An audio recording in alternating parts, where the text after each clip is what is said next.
Okay, good morning. Thank you very much for joining us. I'll call the meeting of the K-12 Higher Ed and CIP Joint Subcommittee to order. And since this is our first meeting, there will be quite a bit of information to begin with. So I'd also like to remind the members that we have Chair Carlton and Vice Chair Hadagi on the Assembly side with us. And I want to remind subcommittee members and members of the public listening to the budgets that we'll be hearing the K-12 Higher Ed and CIP Joint Subcommittee this legislative session. These will include the Department of Education, K-12 education funding budgets, State Public School Chart Authority, Nevada System of Higher Ed, Nevada State Public Works Division, Treasurer's Bond Interest and Redemption Account, and Capital Improvement Program. Secretary, would you please call the roll? Assemblywoman Benitez Thompson. Here. Assemblywoman Carlton.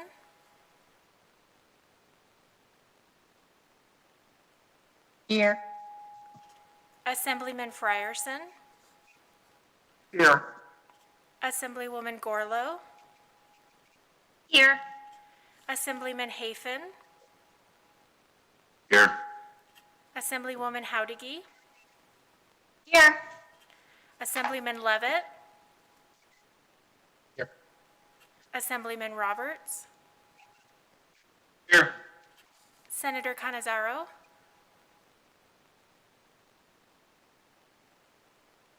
Senator Kekeffer. Here. Senator Ratty. Here. Senator Severs-Gansert. Here. Chair Dondero Loop. Here. Thank you very much. Please mark Senator Canizaro present when she arrives. We have some remarks that we'll make, and these have been pretty standard in all of our meetings, but since this is our first meeting, I'll go over these quickly. As you know, the legislative building is currently closed, so all committees are being held virtually. That means committee members, staff, and everyone else will participate in this Zoom video conference. There's various ways for the public to engage. As in previous sessions, all committee-related information is on Nellis on the legislature's website.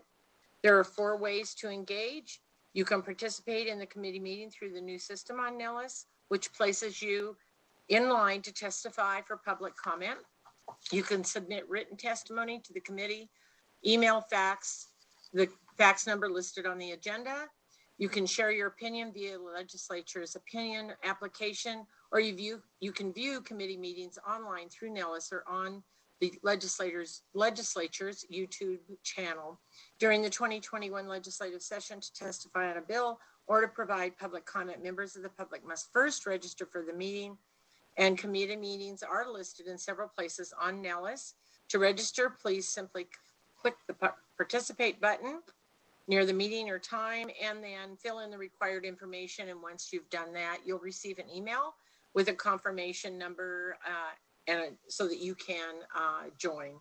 Just to note that while meeting registration is required to participate, it does not guarantee that you will be able to speak. Similar to previous sessions, testimony and public comment may be limited due to time constraints. If you need assistance with any of these processes, or you would like to receive electronic notification of the committee's agendas and minutes, please contact our committee manager at the committee email listed on the agenda. Members, please remember to mute yourself when you're not talking. And if you have any questions for the agency, just keep in mind that to unmute yourself. That's the thing that we all keep forgetting to do. We're going to start with today, we're going to hear the budget from the State Public Charter School Authority. We'll be hearing one budget, and that is budget account 2711. And Rebecca Fiden is the executive director of the SPCSA. Welcome, Director Fiden, to the joint subcommittee, and please begin when you're ready. Thank you, Chair Dondero Loop. I'm going to bring my screen up here.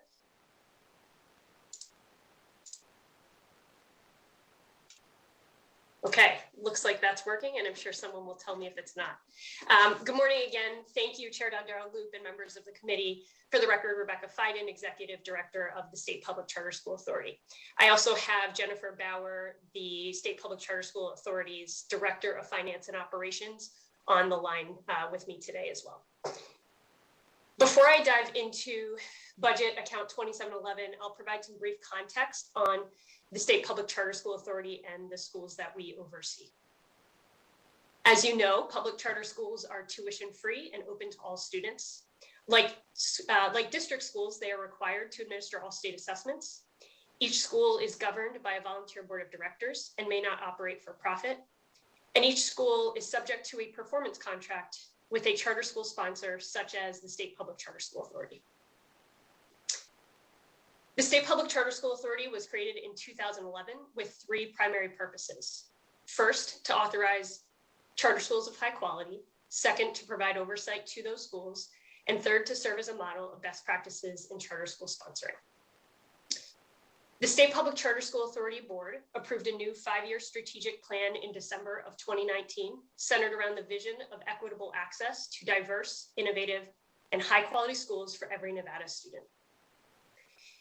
This slide shows some brief statistics about our agency.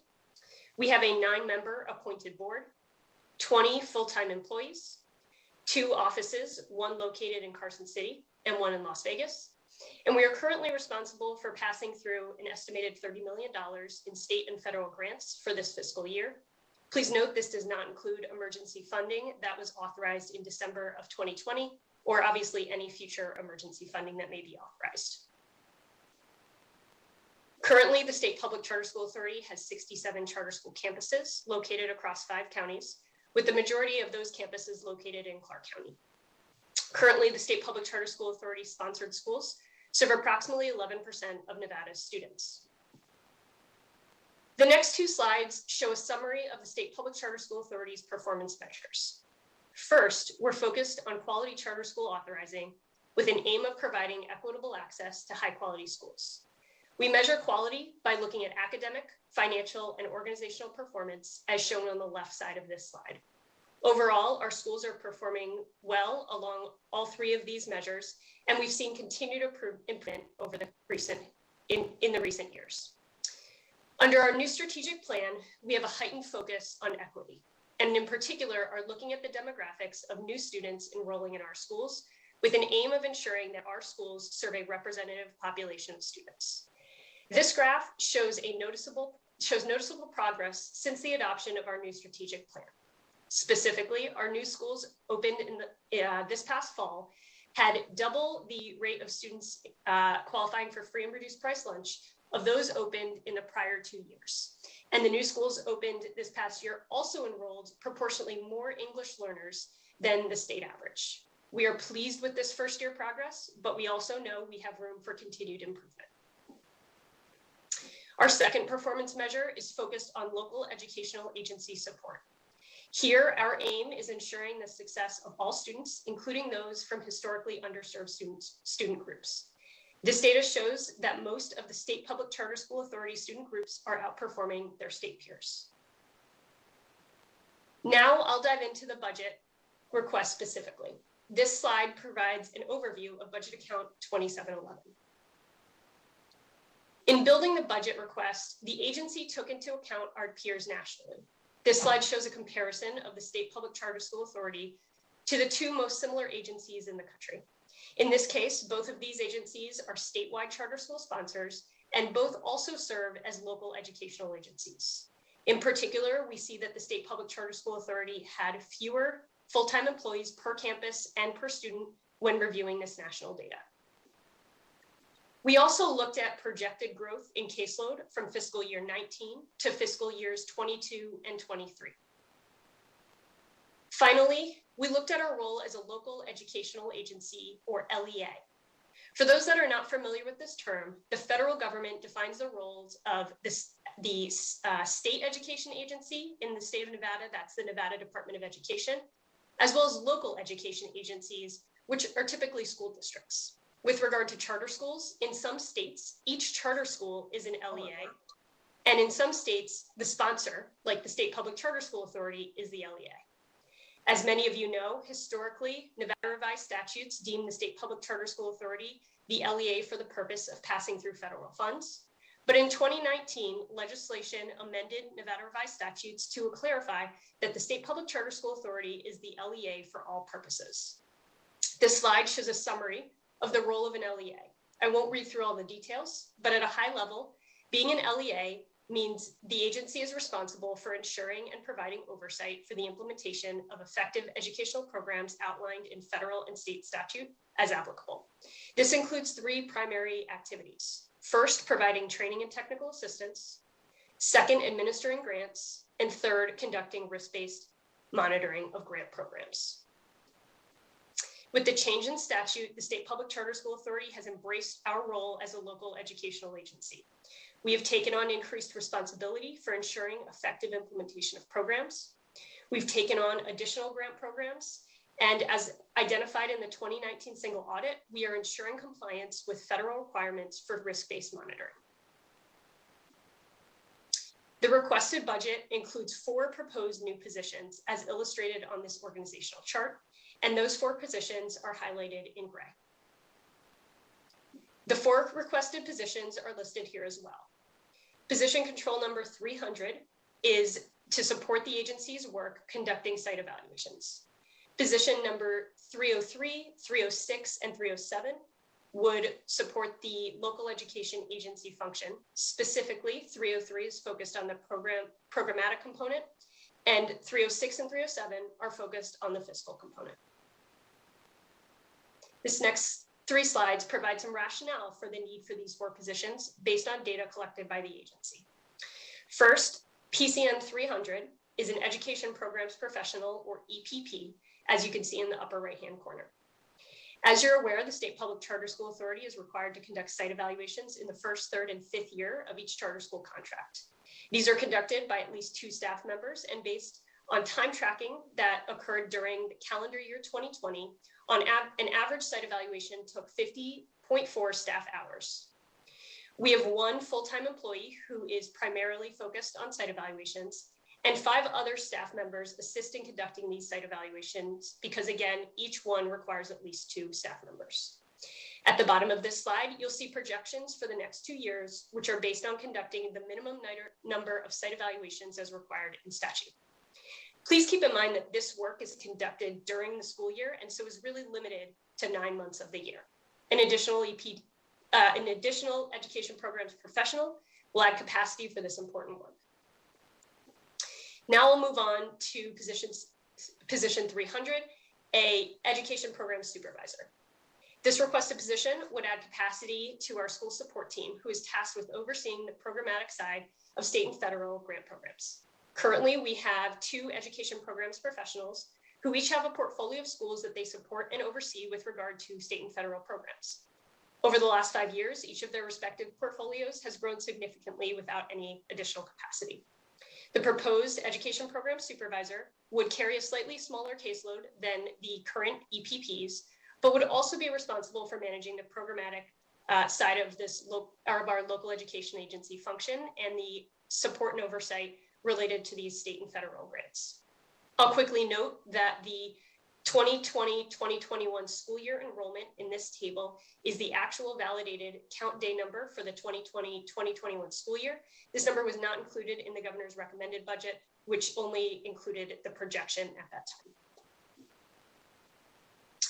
Finally, I'll discuss positions 306 and 307, the education program supervisor and grants and projects analyst, respectively.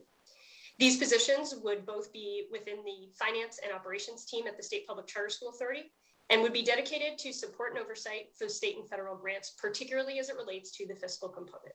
As you can see, we've seen the number of grants and the total funds increase very quickly in the last few years without additional capacity.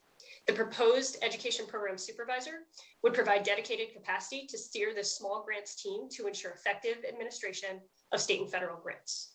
The proposed grants and projects analyst would be responsible for the review of reimbursement requests and the supporting and supporting the review of our school's grants applications.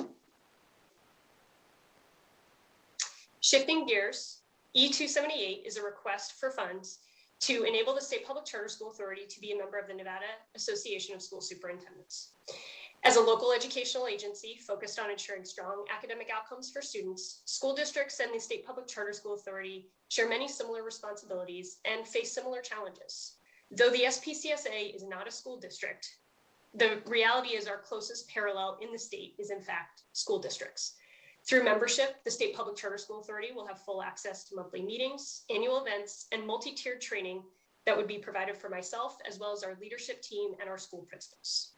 I'll note that while NAS does have a lobbying component, the State Public Charter School Authority will not participate or pay any fees associated with lobbying activities. Finally, we have E710 and E711, which includes the replacement of 10 computers and video conferencing equipment. To summarize, the State Public Charter School Authority is seeking additional capacity to address our LEA responsibilities, the increase in caseload and grants, and the significant staff capacity required to conduct site evaluations. With that, I'd be happy to take any questions that the committee may have. Okay, thank you very much for that information. Committee, if you have questions, I guess raise your hand or put it in chat. Assemblywoman Hattagate, please go ahead. Thank you so much, Chair. And I just had a couple of questions. I didn't sit on this subcommittee last session, so just more questions to get myself familiar with this budget.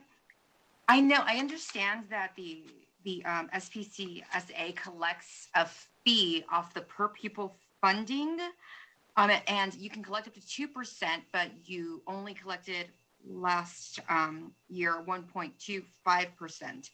Is that 1.25% of each student's per pupil funding or over the whole thing? Rebecca Fiden for the record, Chair Dondera Loop and Assemblywoman Hattagate, thank you for the question. The State Public Charter School Authority's fee is capped at 2%.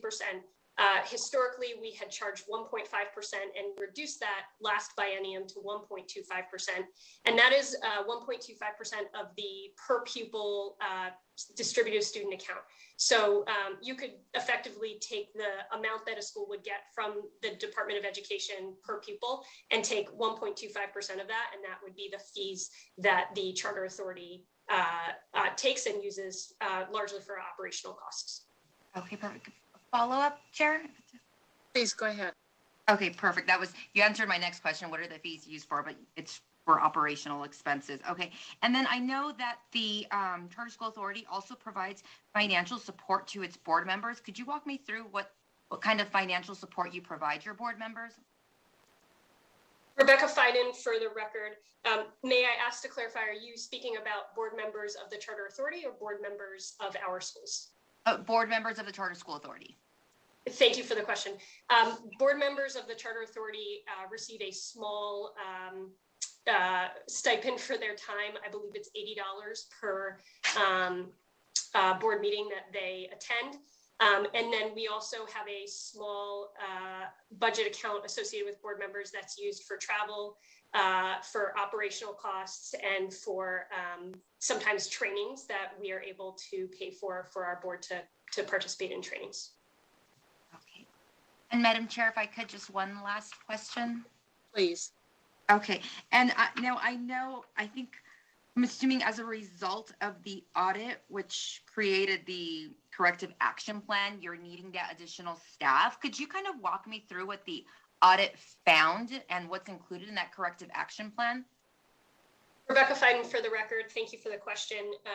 The audit finding was 3 specific items. First was a more technical issue related to the terms of our subaward. And we have corrected the language in our subaward to ensure that it is in compliance with the federal requirements. The second 2 are closely interconnected. The first piece is conducting a risk assessment for each of our schools based on programmatic and fiscal functions to determine the risk of noncompliance with the grant requirements for each of the grants that we administer. The second component is actually conducting risk-based monitoring. So we have developed a risk assessment tool, and we have taken the opportunity over the last several months. We conducted the risk assessment for each of our schools, and we are in the early stages of implementing risk-based monitoring. Historically, our monitoring was not done on a risk basis, and so this creates additional work both from an administrative side to actually conduct those risk assessments, and also to make sure that our monitoring is really, really thorough. Risk-based monitoring should help our agency to be as effective as possible and make sure that our technical assistance and training and monitoring is targeted. But again, this does require some additional capacity and is certainly one of the components driving the request for 3 of the positions that we have identified here. Okay, and so then just to confirm, also then you guys did do a risk assessment on all 37 charter schools. That has been performed, and now you're just in the process of implementing continuated monitoring. Rebecca, fine for the record, we did conduct a risk assessment for this fiscal year. We will need to do that annually, and that requires a substantial amount of data and developing of processes, data tracking, et cetera. And so we are, I would say we are working through this year, and we have significant refinement to do to make that something that we can implement seamlessly, on an ongoing basis. Thank you, Madam Chair. Thank you. Assemblywoman Benitez Thompson. Thank you so much. And I just had a question just for clarification. So for the new education program supervisor position, the grants and project analyst position. So I'm assuming right now that the one contracted FTE, you would just flip that and turn that, contracted position, you would flip that to the FTE. You wouldn't end up with the contracted position and the FTE. Rebecca, fine for the record, we have had to bring in some contracted support to manage the volume of grants that we are handling right now. So we do anticipate that will help to meet the need. The reality is we have also, as a result of the emergency funding, seen a steady increase in grants. And so we expect, in part due to the fact that those emergency funds are expected to carry into fiscal year 23, that we will probably need some additional contracted support, at least in the near term, because of that balloon in terms of just particularly short-term emergency funding. But in general, yes, the intent is to replace the contractor that we have with a full-time employee. Okay, that's it.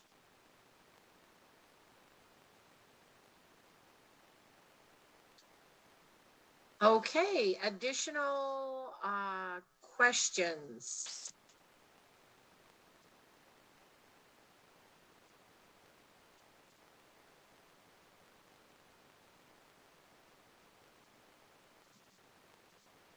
So I have one while everybody's maybe gathering their thoughts. And you answered this a little bit, but I'd like a little more information about how the SBCSA site visits. I mean, how do those, can you just give me an update and tell me how those happen and indicate how a new position would help with that? Rebecca Fiden, for the record, thank you for the question. We have, so far this year, we've conducted 24 site evaluations. I will note that this year's site evaluations did have to be adapted to meet our hybrid and distance learning reality that is going on in our schools, depending on the time of the year and how things have played out so far this year. But in short, our site evaluations are largely a full day site evaluation. There's significant pre-work that goes into the site evaluation, where we first meet with the school, we do some, we talk about logistics, we get a schedule together, we coordinate how that meeting will go. We do require some documents provided on the front end that are reviewed by the site evaluation team. And then on the day of the site evaluation, we conduct the full day site evaluation, which is includes a presentation by the school on a set of questions that we ask the school leadership directly to address. We have focus groups with multiple stakeholders. We also conduct classroom observations and additional document reviews during that time. And then following the site evaluation team, which again is made up of at least 2 staff members, meets to talk about the site evaluation, gather their thoughts, identify recommendations, identify positives, things that were successful, identify challenges that we saw with the school, and then put together a multi-page site evaluation report, which includes both a summary of all of the information that we gathered that day, from notes from the observation to notes from the focus group, and then also those, strengths, challenges, and recommendations. At that point, those are sent to the school, and the school is able to review it just to make sure that any technical errors are identified or addressed. After that, we finalize those site evaluation reports, send them to our board and the school's board, and then we often join a board meeting of the school in order to work with the school on a presentation of that site evaluation report to the school's board. So it's a several month process because there is pre-work and substantial work on the back end. In terms of the additional position, we have several staff members, including myself, who serve as the second person on many site evaluations. And we are really limited because of the number of staff to how many of us it's very rare that we're able to have more than 2 people on a site evaluation, which really constrains us as a staff. We also have a number of us who are serving as second site evaluators, and that's led to some capacity constraints. And so we believe that a second person will create two real improvements. One is allow us to have a more robust site evaluation teams when necessary.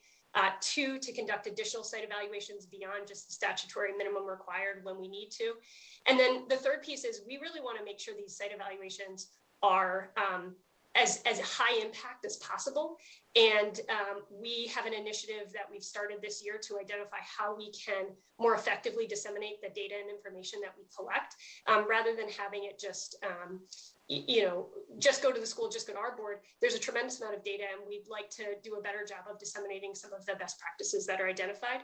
And so again, the additional capacity will help to meet the demands of conducting the site evaluations, but also help us to make the most of the site evaluations that we conduct and share the best practices and further support the schools when we do identify areas for improvement or things that could be shared because they're great successes to share. Thank you very much. I see that Senator Ratty has a question. Please go ahead. Thank you, Madam Chair. Since this is the Finance Committee, I think I would like to hear a little bit more information about how the supervisor position and the grants and project analyst positions would improve your grant-related functions. So if you could just go into a little bit more detail on that piece. Rebecca Fiden for the record. Currently, we have really just one education program professional who is handling our grants, with the exception of effectively keying the reimbursements in and requesting reimbursements from the Department of Education. And so this would help us to build a small grants team that would really be able to meet the demands of the federal requirements. We also we handle a very large number of subawards, and so each of the programs has separate subawards, separate requirements, and so this would allow us basically to have an education programs professional who's primarily focused on the grant applications, the amendment applications, providing some training and technical assistance, the education program supervisor who's making sure that we set a strong plan for how this work happens, overseeing the work, ensuring that we build the capacity and internal understanding of all of the requirements of each of these separate programs. And then the grants projects analyst would be handling more of the day-to-day reimbursement processing, just keeping the workflow happening so that we could continue to pay those reimbursements in a timely manner. So hopefully that gives you a sense of how that team will work together to handle the responsibilities associated with our federal grants. Madam Chair, if I could follow up. Please go ahead. So do you anticipate those are the 2 staff needed just to meet the appropriate workload to manage the grants that you have? Or do you anticipate that this would also open up some capacity to apply for additional funding and manage that funding? Rebecca Fiden for the record. We have applied for additional funding because we believe our schools need it. For example, we're part of the Department of Education's request for the Project Aware grant that they were awarded, and we are a part of that 5-year grant. And so I believe it is to meet the demands of our current grants, and know that every time that I look at an opportunity that includes money, that team, I feel a tremendous amount of guilt, and that team, I think, understands the great value, but I have to make sure that our team can handle the volume of work and that we can meet the needs of our schools. And so we've applied for those funds and we have moved forward with it, despite the fact that I think we lack the capacity currently to manage the grants that we have on our plate.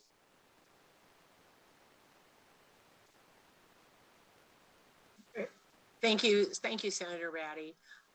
Chair Carlton, please go ahead. And thank you, Madam Chair. So this is so much nicer than the conversation that we had last legislative session about site evaluation. So I want to congratulate you. A lot of questions have been answered. Compliance with the bill that was passed seems to be working fairly well. So I just have to say thank you. That was a big issue last session, and I'm glad it's being addressed because it's really important.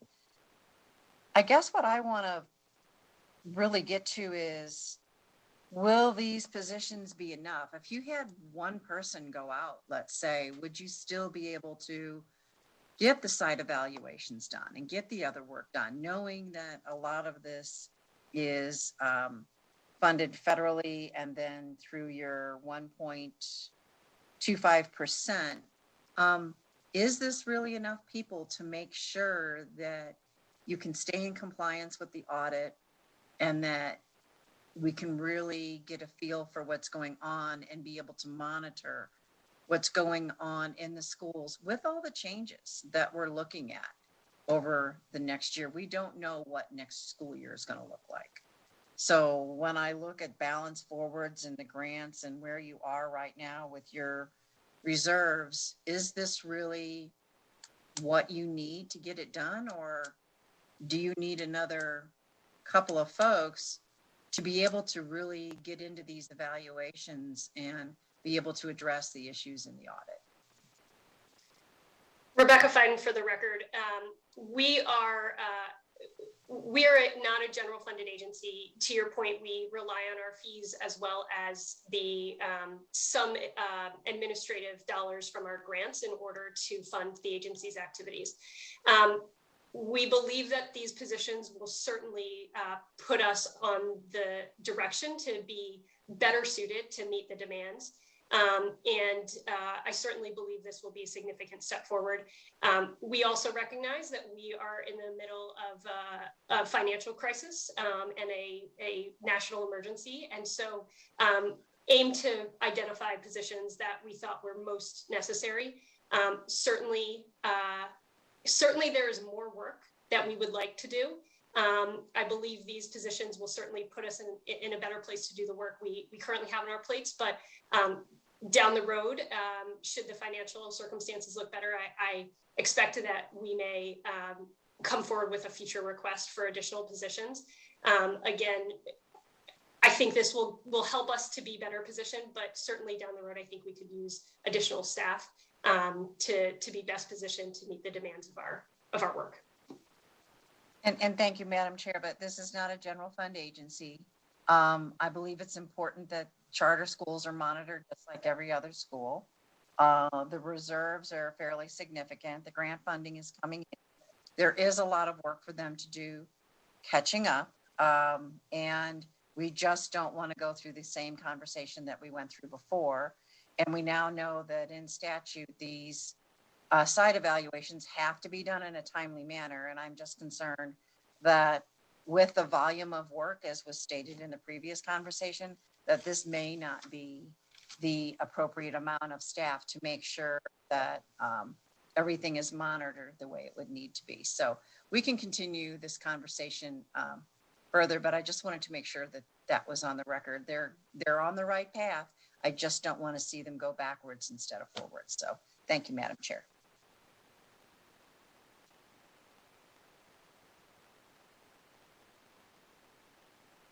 Madam Chair. Thank you very much. Anyone else have a question? Assemblywoman Benitez Thompson, please. I did real quick, and I think it was just following up on the comments by Assemblywoman Carlton and other members talking about, do you seem to have enough resources to meet your work and do your caseload? And of course, the change to becoming the official LEA in this past biennium, you took on the official LEA responsibility, but all those big grants that were coming through had requirements and kind of duties, the federal grants regarding LEA. So I know that piece was new, but I'm reviewing the statute, and I want to say that as the sponsor of charter schools too, and I think part of the conversation that we were having was the board's ability to manage their own growth and to be, conscientious and judicious about their resources when looking at growth. And I know that it looks like there's kind of a slowdown in the percent of increase that's projected from 21 forward. And so I guess the question would be, do you imagine the projected percent increase of students in 21, 22, and 23 to be manageable? Or do you manage the board really being more considerate of really taking the resources they have and balancing that with the management of additional campuses? Rebecca Fiden, for the record, I believe the projections you're referring to were provided through the governor's recommended budget. And I will note that we have made some minor updates to those projections based on board action in late 2020 as well as early 2021. Those projections were based solely on what had been approved at that time. And so we do expect that those projections will be slightly higher than what was conveyed through the governor's recommended budget. In terms of the capacity, and I appreciate all of these questions. In terms of capacity, I think we certainly could use more capacity. I think we are also cognizant, just as all of you are, of the important work of responsible use of taxpayer dollars. And so I think we want to make sure to balance that very carefully as we go forward. And again, I think particularly in a pandemic, we were cautious to make sure that these were sustainable positions, regardless of the economic outlook. And so certainly if there's an opportunity to add positions down the road, we have some ideas about where the additional capacity could be a value add in order to help us meet the demands of growth that we've seen over the last couple of years, as well as the anticipated growth that we have in the next 2 years. So happy to have further conversations on that front if there's an appetite for that. Thank you very much. Senator Kekeffer, please. Thank you, Madam Chair. Thank you, Director Fiden. I appreciate it. I was curious if you had any data or numbers on how many other students or campuses may exist outside of the Charter School Authority. I know that there are still a number of charters that are authorized by districts. Might be some universities too. I'm not sure if any. Actually, I don't think any ever existed for them. Do you know, in addition to what you oversee, are there how many others are out there? How many students are involved in those, if you happen to know? And is there continued thought of migrating those schools over to the charter authority out from under the districts? Rebecca Fiden, for the record, that is correct. There are 3 other charter school sponsors in the state, the Clark, Washoe, and Carson City school districts, all sponsor schools. And so I believe that number currently is under 15 schools that are sponsored by those 3 school districts, and approximately 8,000 students, I believe, enrolled in those schools. I don't have the specifics at my fingertips, but it's in that realm. And so I don't know that there's been conversation about the charter authority overseeing those schools. Certainly, we work closely with the district leads in those school districts with regard to their oversight of schools, and have a good working relationship with those counterparts. But I'm not aware of any intent for the charter authority to take on oversight of those schools. Yeah, no, I appreciate that, and thanks for that update. I wasn't suggesting that it was going to be a forced move. I know that those individual charters have the choice as to whether or not they would want to change their sponsor, and they would have to apply with you to do so. No, I wasn't suggesting that you were going to come in heavy-handed and grab them from the districts. So I appreciate that. Thank you. Additional questions from the committee? Madam Chair, I have a question. Please go ahead. Thank you, Madam Chair. So yesterday in IFC, there was about $22 million that's going to be sent to the Charter School Authority. Are you going to end up doing sub-grants, or how do you think you'll end up distributing those funds? There were certain requirements that you have to meet to be eligible, but is there a plan on how to be able to potentially grant and distribute those funds? Rebecca Fiden, for the record, I believe you're referring to the emergency funds that were authorized in December. So yes, effectively what we do as a local education agency, we receive the allocation from the Department of Education. We make sure that we're well versed in the requirements of those grants, allowable costs, et cetera. We put together documentation for our schools, and then we put together as an LEA, we put together a formula to distribute those funds. For example, the first set of emergency funds, we did a per pupil distribution with a small additional weight for those students that qualify for free and reduced price lunch. So I imagine it will be something along those lines where we'll put together a formula, and then we will officially subaward those schools, money to those schools. Our schools then have to apply to us, provide a budget for how they will spend those dollars. We then compile all that information. As well as if we have a small percentage of those funds that we use for the administrative costs, we would include that in a application to the Department of Education. So you can imagine we kind of take 37, it's a funnel, 37 applications.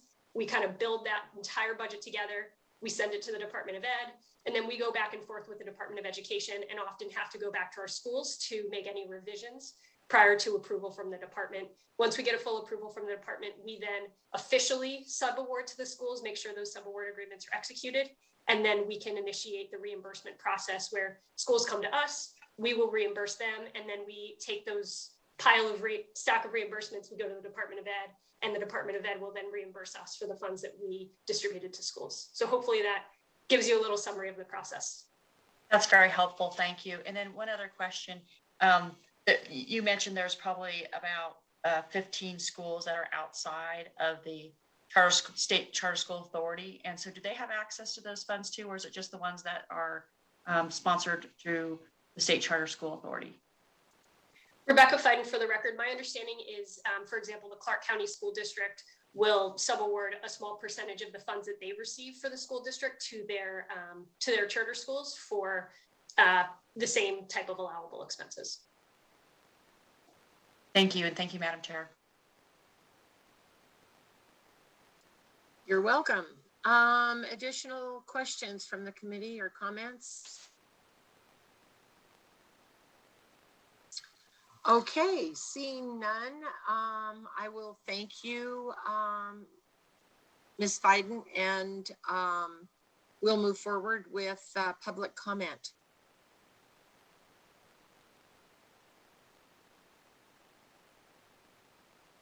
Thank you, Chair. This is broadcast. One moment while I queue up our caller.